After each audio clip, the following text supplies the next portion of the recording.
മൂവാറ്റുപുഴ പേടയ്ക്കപ്പള്ളിയിൽ ഇതര സംസ്ഥാന തൊഴിലാളി കുത്തേറ്റ് മരിച്ചു. ഒഡീഷ സ്വദേശി രാകേഷ് ബെഹ്റയാണ് മരിച്ചത്. മദ്യപാനത്തെ തുടർന്നുണ്ടായ തർക്കമാണ് കൊലപാതകത്തിൽ കലാശിച്ചതെന്നാണ് പ്രാഥമിക നിഗമനം. 3 പേരെ പോലീസ് കസ്റ്റഡിയിലെടുത്തിട്ടുണ്ട്.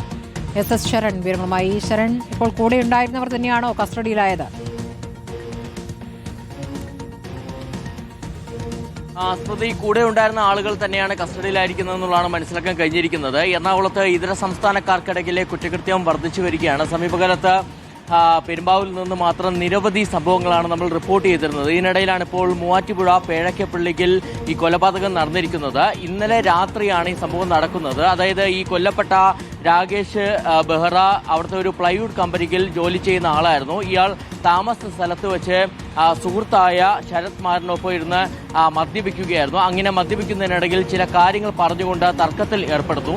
രണ്ടുപേരും തർക്കമുണ്ടായതിന് പിന്നാലെ ഈ പ്രതിയായ ശരത് മാരൻ കയ്യിലുണ്ടായിരുന്ന കത്തി ഉപയോഗിച്ച് രാകേഷ് ബെഹ്റയെ കുത്തുകയായിരുന്നു. നെഞ്ചത്താണ് കുത്തിയത്. സംഭവ സ്ഥലത്ത് വെച്ച് തന്നെ രാകേഷ് ബെഹ്റ മരിച്ചു എന്നുള്ളതാണ് നമുക്ക് മനസ്സിലാക്കാൻ കഴിഞ്ഞിരിക്കുന്നത്. എന്തായാലും ഇയാളെ കസ്റ്റഡിയിൽ, ഈ പ്രതിയെ കസ്റ്റഡിയിലെടുക്കാൻ കഴിഞ്ഞിട്ടുണ്ട്. ഇയാളുടെ ചോദ്യം ചെയ്യലുമായി പോലീസ് മുന്നോട്ട് പോവുകയാണ്.